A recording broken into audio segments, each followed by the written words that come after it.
Boom. Everybody sees this image? Yes. Yep. Yes. Yeah? Yep. Okay, Yes. excellent. Oui, oui. So your French is so fluent, it's almost fluid, you know? So my name is Christian Quintin, as most of you know very well.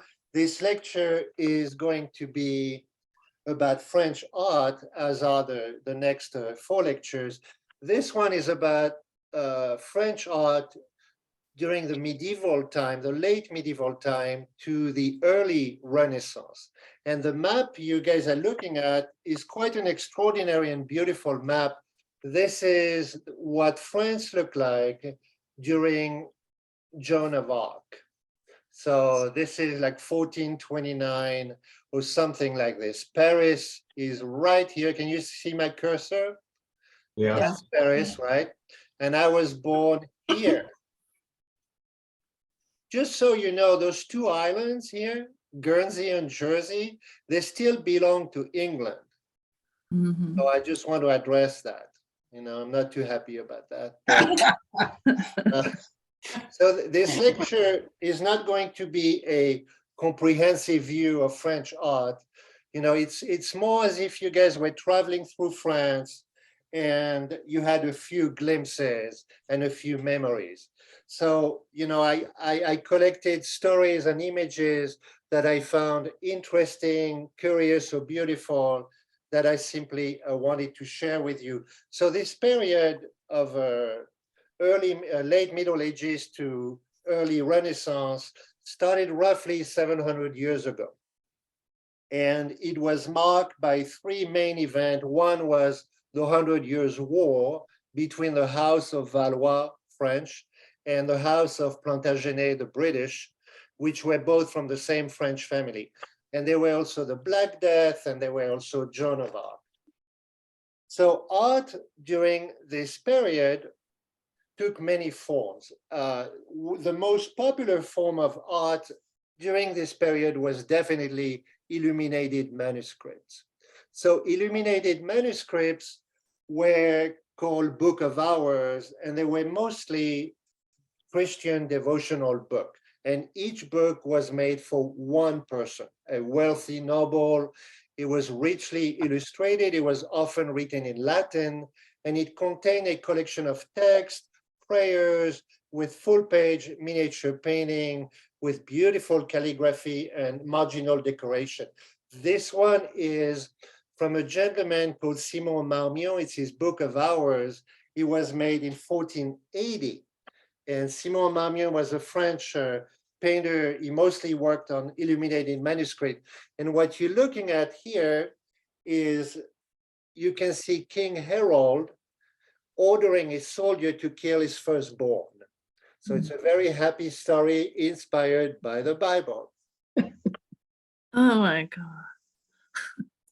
This one is from the Master of Euton. So when they call someone the master of such and such town, is because we don't know his name, which he was simply called by the name of the town he came from. So this illustration from 1476, you can see Mary and Elizabeth in the garden of a country. It's only 6 by 4 inches, and it looked to be a watercolor. It's quite pretty. This is the prayer book of Bonne of Luxembourg, who was the Duchess of Normandy. This is from 1349, and this Book of Hours is held at the cloisters in New York. So the poor Bonne of Luxembourg died of the plague in 1349, as did a good third of Western Europe. You can see the coat of arms at the bottom here of the Book of Hours, which indicate it was made for Bonne of Luxembourg. She was a Bohemian princess who married John, who was Duke of Normandy in 1332, and he became King of France. From the same book, if you read Latin, it says the fool has said in his heart there is no God, so he gets punished for being an atheist. Whose dog is that? Mine. a very beautiful book of hours. This is a book of hours of François Ier, who was the king of France from 1532, from 1538. And it contains 18 illumination in this devotional book. Mostly it features the Gospels and various scenes of the life of Christ and Mary. So this is the book when it's closed. It's quite a magnificent book. Oh. And the clasp is this huge tourmaline crystal. Isn't that beautiful? So imagine if such a book was made for one person. And that book took years in the making and often was made by different artists. Mm. This is the Livre du Cœur Amour Épris. It's the book of the love-smitten heart. The good thing about me doing a lecture about French art is my accent is perfect, right? I have more trouble with other languages. So this is one of the most famous illustrators of the time. His name is Barthélemy Deck. And he was born in 1420 and he worked in the court of Burgundy, who was then part of the French kingdom. So this book is an allegorical romance written by a king, the king of Anjou, which is a province in France. His name was René, and it's a text in verse and prose, and it recounts the quest for love of a knight, his name is Hart, who in a dream lives with his valet, Desire, in search of his lady Mercy. So this is him entering the castle with with Desire behind him, and he's going to meet Mercy, who seemed rather available, as you can see. I don't get the story there. This book here is fantastic. This is again written by René d'Anjou, who was king of the province of Anjou, and it's again illustrated by Barthélemy Deck. This is the Livre des Tournois, which means the book of tournaments. And it's very interesting because when you see these images, you can really see how people were dressed. You know, you get we don't have photography, but you can really see how life was. So, you know, this is like a time machine. It's a very exotic journey. So this gives you an idea of a tournament. It's quite an extraordinary image. You can see what a tournament looked like, the beginning of it. Yeah. See, there were big crowds. Big Uh-huh. crowds. Horsemen. The last image here, there is a writing at the bottom that you cannot see. It says, hereafter follows the two dukes of Brittany and Bourbon on horseback and with the crest, as if they were at the tourney. Isn't that cool that we can see what people saw at the time? You know, these are actual illustration of people that live at the exact same time. Wow. The most famous book of ours is definitely Les très riches heures du Duc de Berry, the very rich hours of the Duke of Berry. This was made in 1412. So it's very richly illustrated again by Barthélemy Deck and two brothers called the Limburg brothers. Both died when they were 30 years old of the Black Plague. So this is 206 pages of very, very fine quality parchment. The book itself measures 12 inches by 8.5, and it has 120 illustration. And in it, you're going to see peasants and nobles against the background of medieval architecture. The one you're looking at here portrays the months of February. So it's a typical winter's day. You can see some peasants warming themselves by the fire, and you can see others chopping wood while another goes to the market.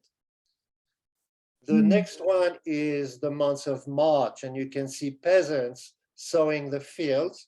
And in the background is the chateau, the castle of Lusignan, who was a residence of Jean de Berry, a duke.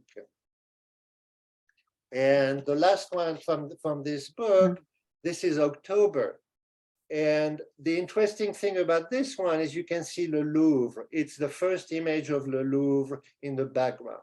Le Louvre, before it became a museum, a long time ago was a castle and a residence of the king. Hmm. This is an illumination by a gentleman called Jacquemart de Hesdin, and it shows the entry into the art of Noe art. So it's a miniature. And it's roughly from 1370. This one comes from a book on how to hunt hares. So it contains various illustrations on how to best approach the hare and how to kill them. So it's a hunting book. Hmm. The next illustration are a little more saucy because I'm going to, I hope you're not too shy because this is kind of Middle Ages pornography, if you will. Hmm. This is the Master of Jean Vavrin. We don't know who he is. We just know he's the Master of Jean Vavrin. Jean Vavrin was a lord and chronicler, and this is from a novel from a gentleman called Gérard de Novelle, and it is called the Story of the Violet. So the Story of the Violet tells the story of the unfortunate and innocent Urient, it's a lady, who becomes the object of a public dispute between Gérard de Nevers and Lisiard de Forest. They're both fighting for this beautiful woman. And the last, Lisiard de Forest, take her defense, while the other suggests she's guilty of misconduct by claiming he knows of a violet-shaped mark on her breast. Oh, brother.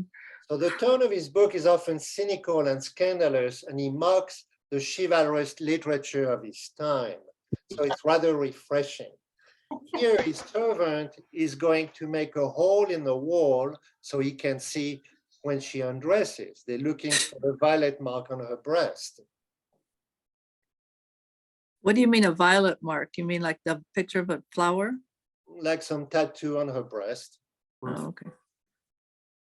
And the last one, the writing at the bottom is an enthusiastic couple. They look rather enthusiastic. Another form of art in the Middle Ages was enamel. Enamel is where they fuse powdered glass by firing, and they use it for metal, jewelry, glass, and ceramic. This is by a gentleman called Jean de Cour, and it's painted Limoges enamel oil painting. And Jean de Cour became the official portrait painter of the kings of Scotland and France. And he was also, in 1567, the valet and the court painter to Mary, Queen of Scots, before working under Henry III of France. This is another Limoges painting. It's enamel over foil and copper. So it's not my thing, it's not like I really like this, but some people would, and it's extremely well done. It's a very difficult technique to master. This is from the same, this is a detail of the same piece. So this is enamel over foil on a sheet of copper. And another form of enamel is this one. This is a Eucharistic dove from the early 13th century, and it's enamel on copper. Isn't that beautiful?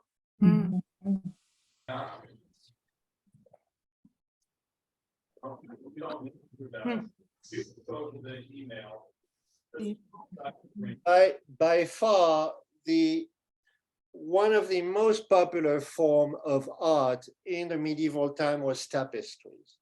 The tapestries could be very, very large, and they could decorate as well as warm an entire room. So it was the grandest and the most expensive medium of all, because it would take years to create one.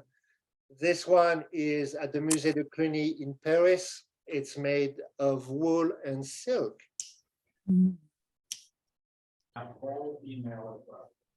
This is the Lady and the Unicorn. It's a series of 6 tapestries that were woven in Flanders from wool and silk from drawings that were made in Paris around 1500. And 5 of the tapestries are depicting the 5 senses: the taste, the hearing, the sight, the smell, and the touch. So the one you're looking at is 13 by 16 feet. So they're enormous pieces that took many, many years. This one is Amoncel Désir. This one is called Touch.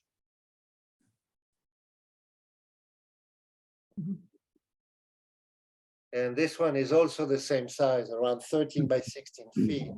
Mhm. This one is called Sight. Isn't that beautiful? Mhm.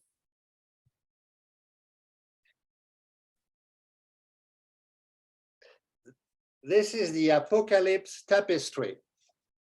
It's a large medieval set of 6 tapestries with 90 different scenes. And it was commissioned by Louis I, the Duke of Anjou. And he depicts the apocalypse, a very happy subject, from the book of Revelation. So this tapestry measures 20 feet by 540 feet. Mm. Is it all one piece? No, it's a series. Yeah, It's a each, series. each rectangle's a separate piece, maybe. Correct. Where is it located, Christian? This is at the Musée de Cluny in Paris. Okay. And so it's a series of like 90 different tapestries. But imagine 540 feet, how many years it took and what a team of workers they had to do this. This is a tapestry of Saint Eloi. It was a saint and a virgin. And this is at the Hotel de Gods. It's called the God Hotel in the city of Beaune. Anybody heard of Beaune? Very famous wines are made in the city of Beaune, which is in Burgundy. Right. So the Hotel God of Beaune was basically an hospice or a charitable almshouse in the city of Beaune. And this is a contemporary image of it. Ooh. Anybody had ever had Beaune wine? The very, very expensive wines. Another form of art was armor. And so plate armor is a historical type of personal body armor that can be made from bronze, from iron, from steel, and they eventually entirely encase the person that was wearing it. It's full plate steel that was developed in Europe during the Middle Ages, and they're basically invulnerable to sword slashes. This one is it's called aquamarine. It's from the Latin word meaning water on hands. It's actually a vessel in which you put water to celebrate Mass. And this is, so it's a vessel, but it's in the form of a rider, and it exemplifies the courtly ideas of knighthood. This is bronze. Isn't that beautiful? Ooh. And this was made in 1250, a long, long time ago. This is the armor of Henry II, King of France. This was made in 1574, so it's an elaborate French parade armor for one who very likely never fought. But I went to the Museum of the Army in Paris, and if you see the detail of these armors, the extraordinary details and form of art. And the last armor I will show you, this is a 15th century armor from the Museum of the Army in Paris. So you can imagine how frightening it must have been to see something like this coming at you. Good, it must have been so heavy too. It was very heavy. And one of the issues they had is once the king or the lord or the knight fell down, he could not get up. No. So you did not want it to fall from your horse. Stained glass, that was another great form of art in Paris. You know, it became an important fixture of the French Gothic architecture in churches that were built between the 12th and the 16th century. And over the years, the window became larger and larger with more detail that started to resemble painting. And most of them illustrated stories of the Bible, because you have to realize that most people could not read. So they Okay. could see the image. Oh, okay. This is the Sainte-Chapelle in Paris, and this is 50 feet tall. Sorry, yeah. This is the Cathedral of Chartres.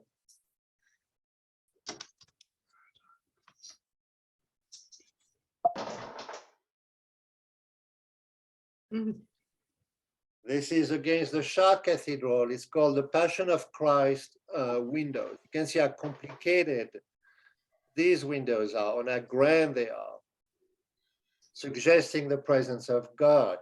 Saint-Chapelle. This is the rose window at the Saint-Denis Cathedral in Paris. The Saint-Denis Cathedral is really amazing because despite all the time that has passed, the Saint-Denis Cathedral holds the tombs of 45 French kings and Send it with where 40 all those migrants French from. queens.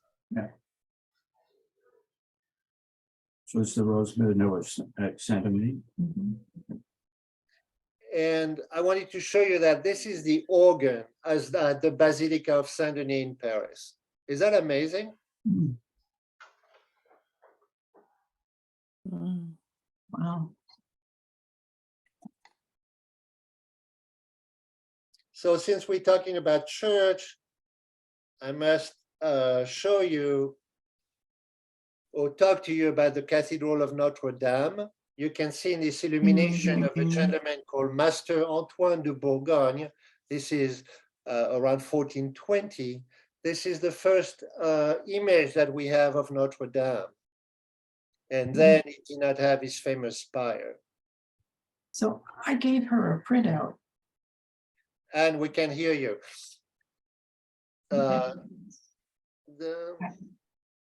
This is the south facade of Notre Dame. It's a view from the Seine. I'm sure many of you have seen Notre Dame. Yes. Yeah.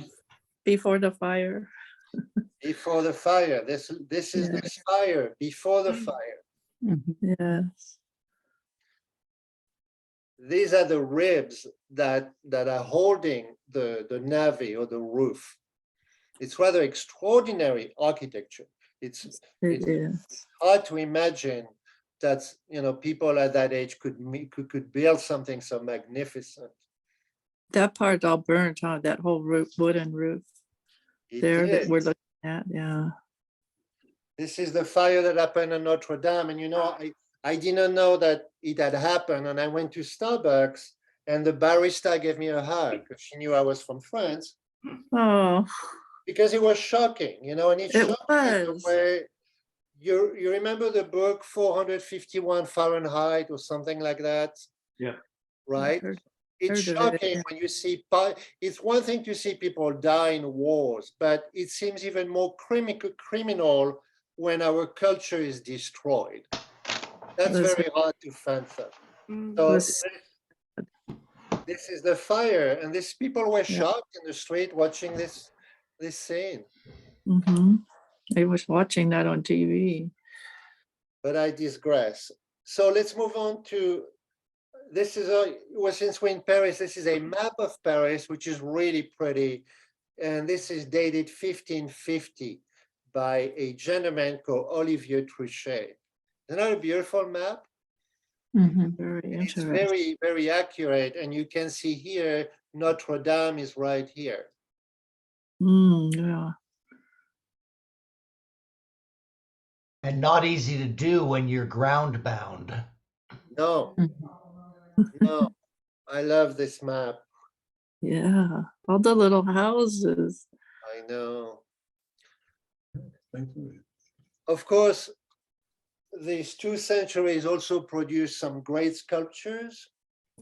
This is a statue representing the baptism of Saint Augustine in 1549. This is at the Cathedral St. Peter and St. Paul in the city of Troyes in France. And this is an illumination from 1634 of the Cathedral of Troy. What was that done with? Like ink and watercolor type stuff or what? It it looked like ink with Or a water. print. This is, I mean, you know, I'm not very religious, but if you go beyond the religious aspect, and most of the pieces that we see have a religious undertone, you can see how magnificent this sculpture is. This is walnut wood and paint, and it shows the enthroned Virgin and the Child. This is made in 1150. Quite beautiful, is it not? Mm. The face is so individual. And this is the Gothic, the south portal of the Chartres Cathedral in the city of Chartres. And this was built in 1215.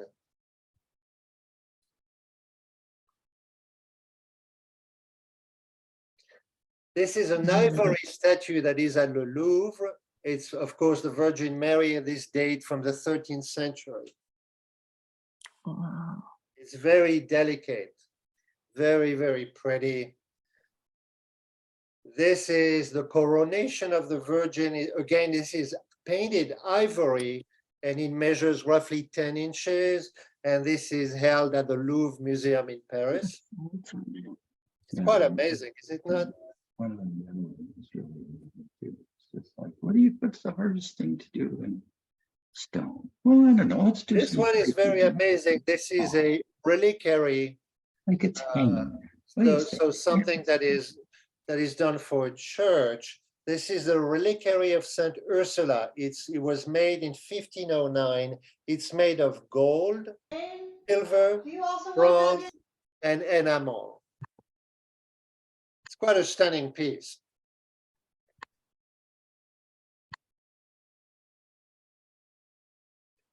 And this is from the town where I'm from. I'm from the town of Saint-Brieuc in Brittany. This is what is called a gisant. A gisant was a sculpture that was placed above the tomb of an individual.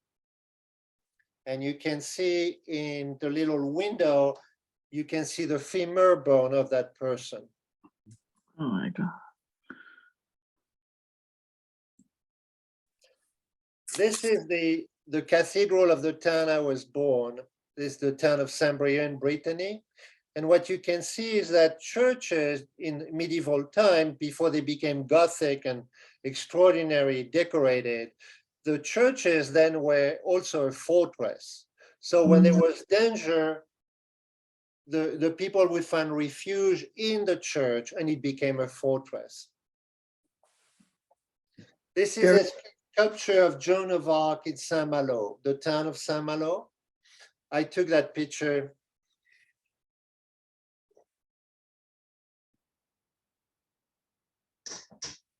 And this is the only drawing of Joan of Arc during her lifetime.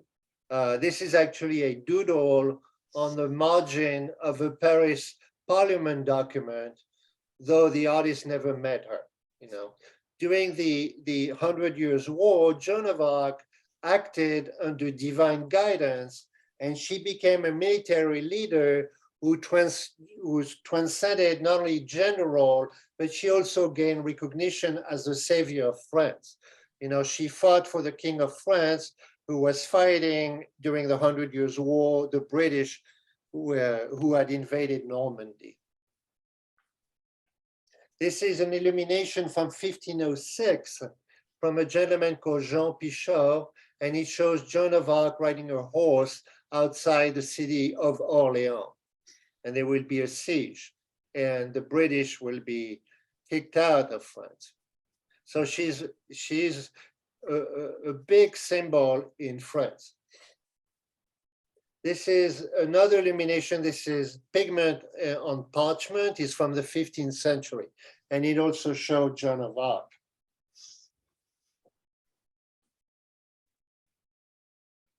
This is a coin. This is a gold coin from Louis the Wise in 1475.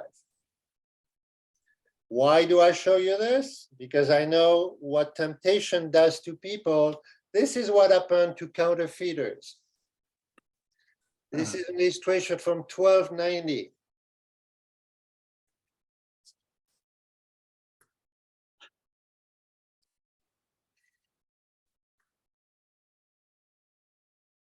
Another form of art which was very common was fresco. So a fresco is a mural painting using water pigment on freshly laid plaster. So the artwork itself is part of the wall. So they're very beautiful, but they're also part of the wall. The only way to preserve them is to remove the entire wall. This is a fresco that is at the Convent des Cordeliers in Beaune in Bourgogne, again, where they make the great wine. This series of images I'm about to show you are from an artist called Jacques Iverny, and the title are Hero and Heroine. He was a court painter to Henry IV, and is very famous for the frescoes that he painted. So this is one of them. They're very unique in style and absolutely beautiful. So And what's going on there?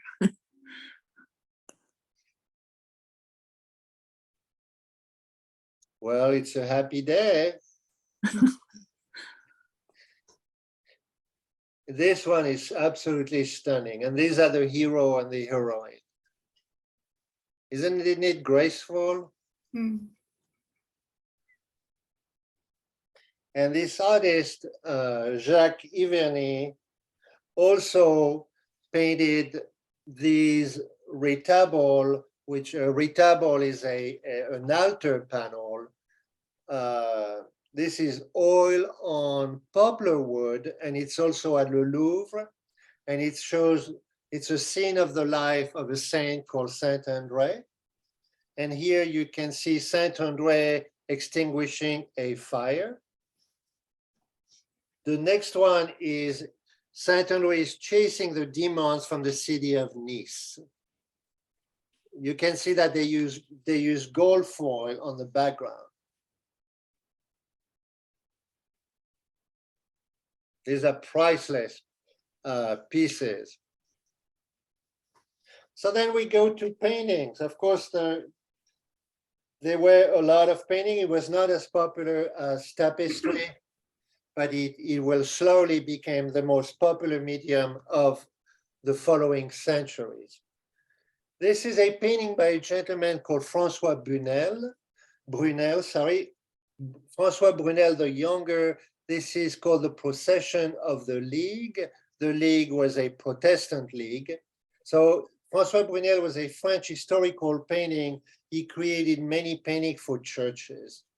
And this one measures 22 by 39 inches, and it's painted in 1552. It's quite interesting if you can see how people dress. You know, this is as good as a photography.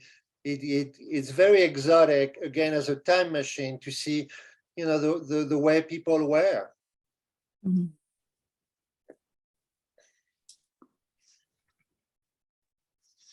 This is another one of his painting. It's another procession. So you have to realize that most of the artwork that we're seeing, they were commissioned, you know, by wealthy people, by church leaders, by kings. Most 99% of the artwork was commissioned. Nowadays, everybody is an artist. You know, you work at Starbucks during the day and you write poetry and you're a poet. But there wasn't the time then. Very few people could become an artist. You know, they were taught for many years, and all the work was commissioned. And this is a really cool painting by François Brunel the Younger.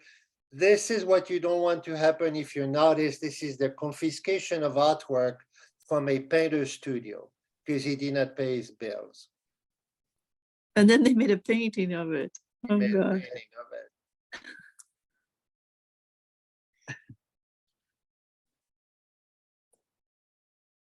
I wonder if the painting was done by the guy who they took all his stuff. he was, I don't know if they actually took his stuff, but he made a painting of this event. So maybe he was traumatized and he felt Yeah. like purging that thought. The next great Mhm. artist is François Clouet. François Clouet is a very famous painter. He was born in 1480. He painted a lot of miniatures, that is small paintings. And he was part of the court of François Ier, King of France. So this is a portrait of a man with a black fur-lined coat.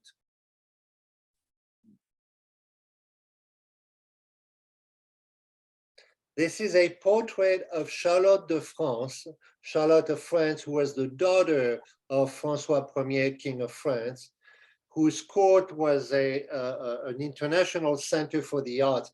This is painted when Charlotte de France was 7 years old. It's a good thing because she died a year Huh. later. It's an oil wow. on panel. The framing around it is extraordinary.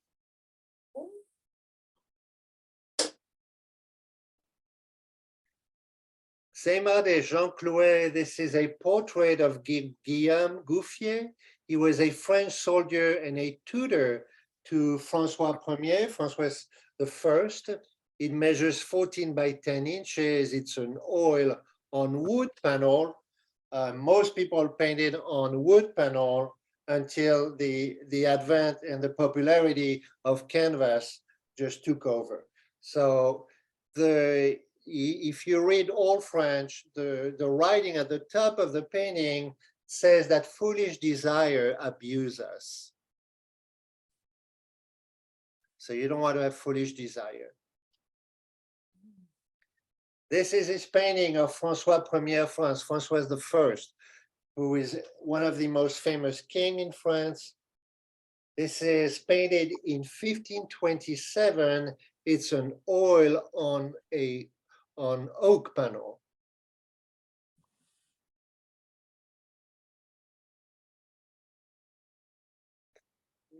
They use gold.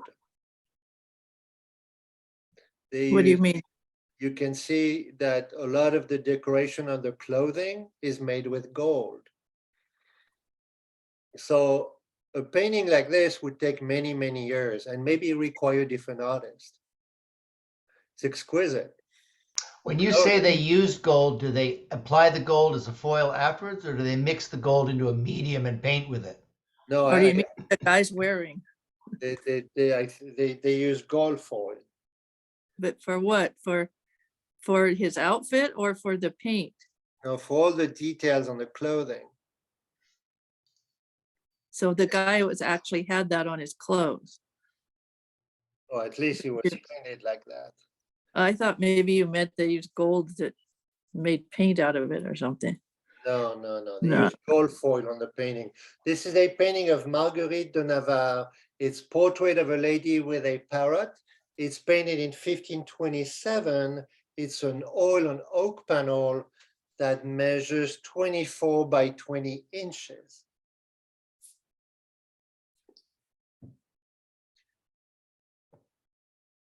And this is a painting again by the same artist, Jean Clouet. This is a painting of a gentleman called Guillaume Budet. And Guillaume Budet was a French scholar, an ambassador, and a philosopher that was born in 1468 in Paris. So this is painted in 1536. It measures 16 by 14 inches, and it is at the Metropolitan Museum of Art.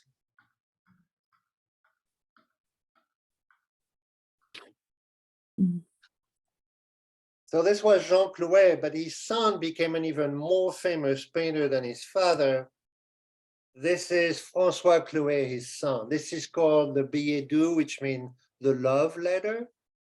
It's an oil painting that measures 16 by 22. And François Clouet, the son, was a famous court painter to the French and Scottish court. He resided in Paris and is really well known for the smoothness of his painting.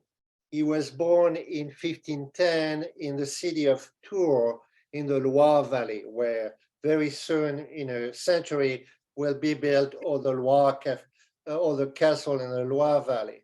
This is the Cathedral of Tours where he was born. This is a flamboyant 15th century Gothic church with Renaissance pinnacle, and he was finished in 1547. Mm. So Francois Clouet painted this, wait, no, did not paint, he drew. This is pencil and watercolor. And the lady you're looking at, Mary Jane will understand, is the portrait of Mary Stuart, who was the Queen of Scots. And this was when she was 12 or 13 years old.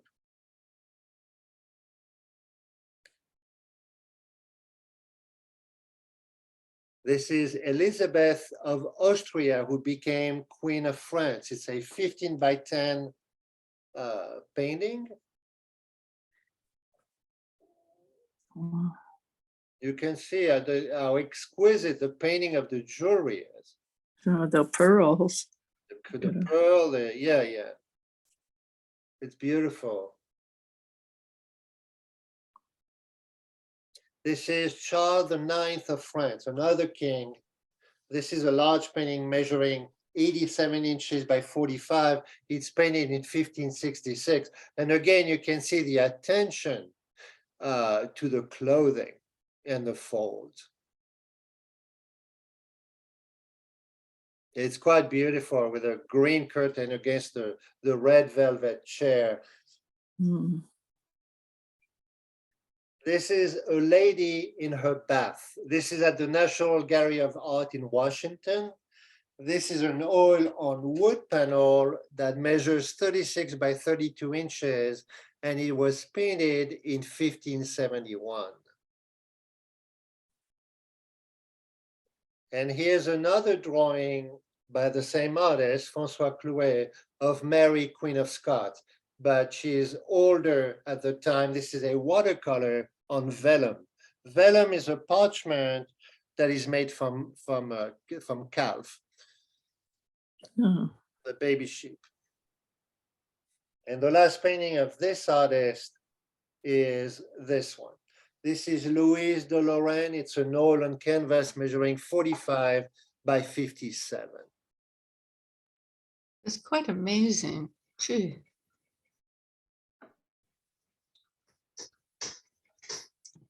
It's rather incredible. Mm. It's very, very striking against that black, the red against the black background. And the jewelry here and just about everywhere is absolutely striking. Another great artist of the late Middle Ages is Jean Fouquet. Jean Fouquet is a famous French artist. This is called the Melun diptych. Melun is a town in France, and this is a diptych. It means two different panels, and this is the Virgin and Child surrounded by angels. What year? 1452. It seems very different than anything I've seen from that period. Yeah, this is quite a striking piece. The color is absolutely incredible. Jean Fouquet was a 15th century painter. He also did manuscript illumination, and he was also born in the town of Tours in the Loire Valley. So this painting embodies the ideal beauty of her day. You know, the woman has almost no eyebrows. She has very white skin, and she's said to be Agnès Sorel, who was a lover of Charles VII, the King of France.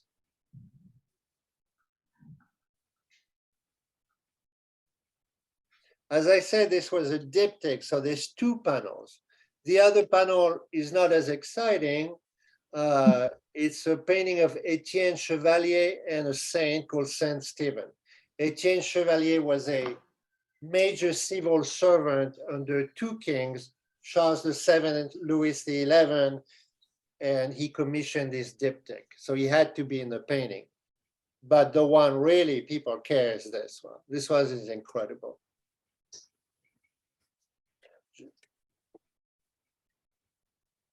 Jean Fouquet also painted this. This is a portrait of Charles VII of France. It's an oil on oak wood panel, and it measures 33 inches by 27 inches.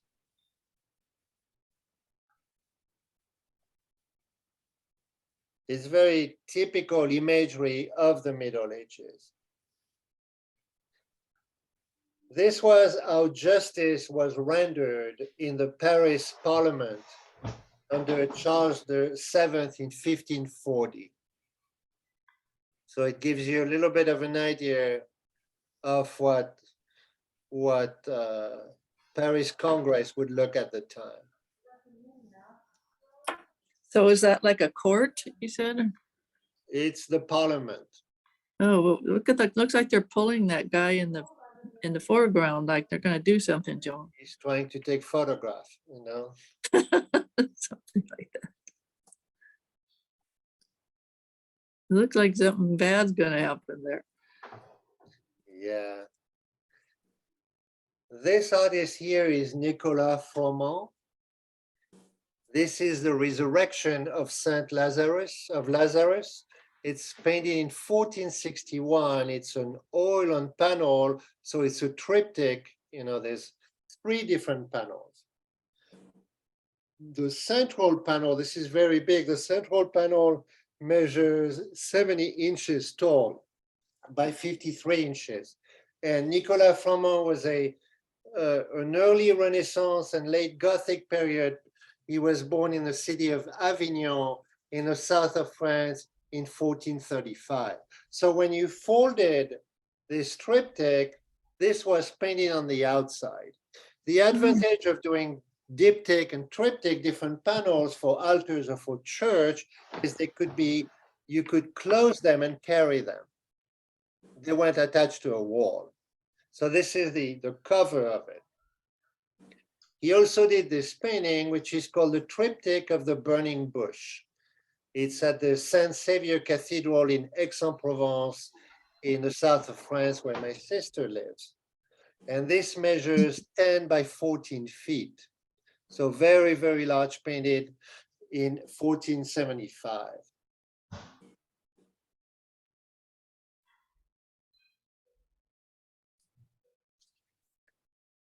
And Nicolas Froment painted these 2 very famous paintings. It's called the Matheron Diptych because it portrays the King René of Anjou, the province of Anjou, and Jeanne de Laval, who was his lover or his wife. And this is at the Louvre in Paris.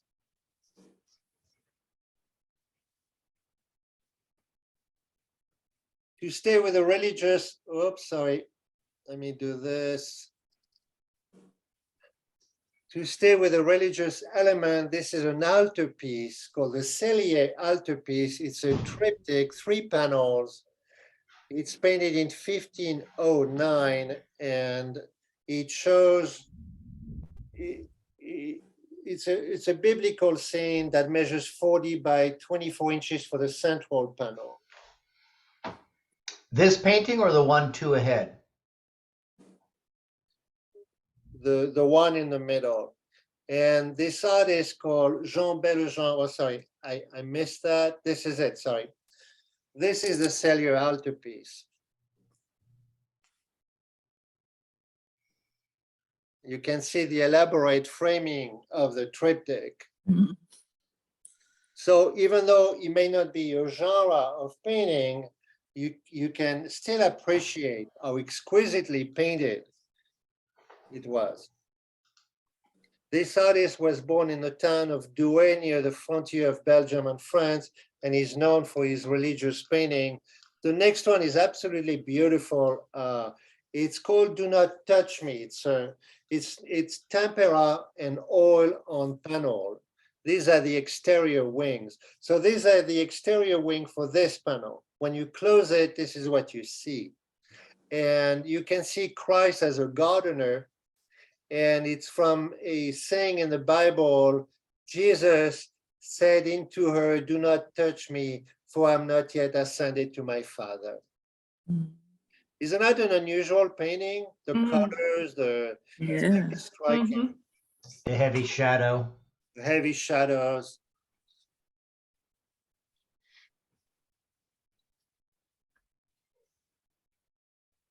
This is called The Miracle of the True Cross. It's in the Louvre. It's painted in 1450. The painter was Simon Marmion. He was a French painter of panels and illuminated manuscripts. I cannot tell you what the story, it's a little confusing. I don't know what it looked like a virgin going to the cross. I'm not sure what the story tells, but it is quite beautiful and highly unusual.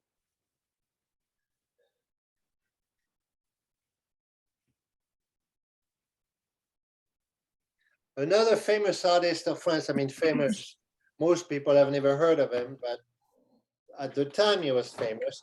This is a portrait of Louis XI, painted in 1469. It's an oil on canvas that measures 14 by 9 inches.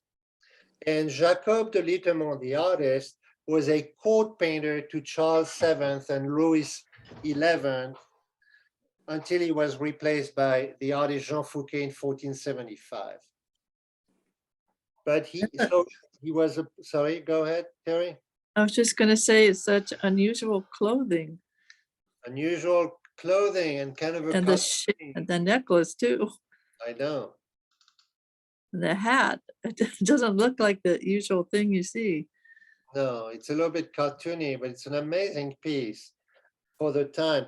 He did not just do painting, he also designed stained glass window. This is the stained glass window for the cathedral in Bourges, where Bourges is southwest of Paris. It's a very famous cathedral. And he also painted, and this is unusual, this is the canopy above the throne of Charles VII. And it's wool and silk. And it's very large. It measures almost 10 feet by 10 feet. It's a square. So this is the canopy that was above the throne.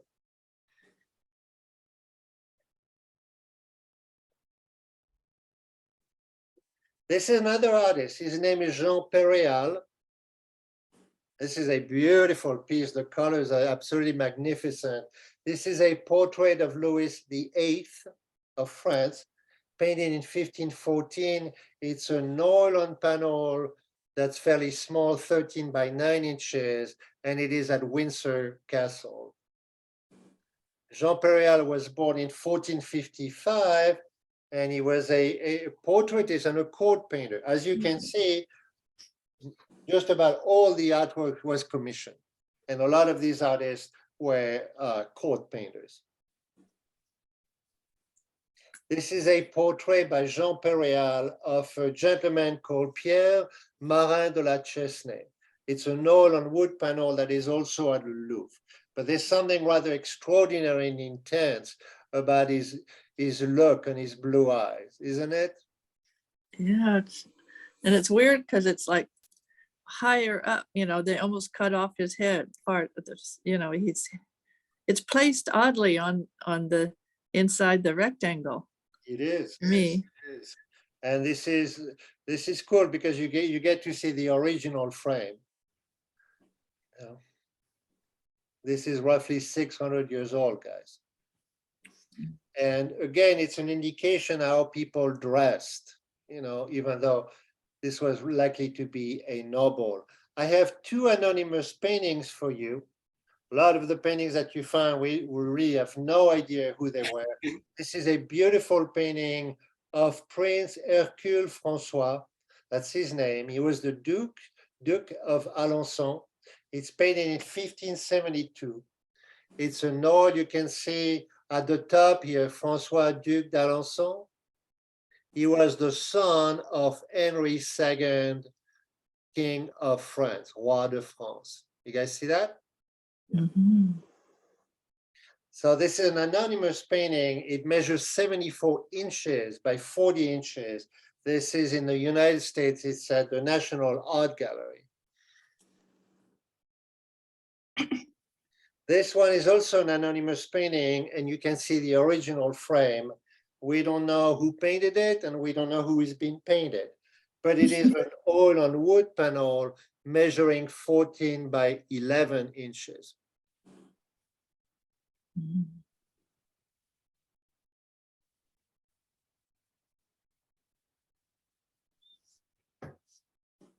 And I'm going to leave you with two paintings.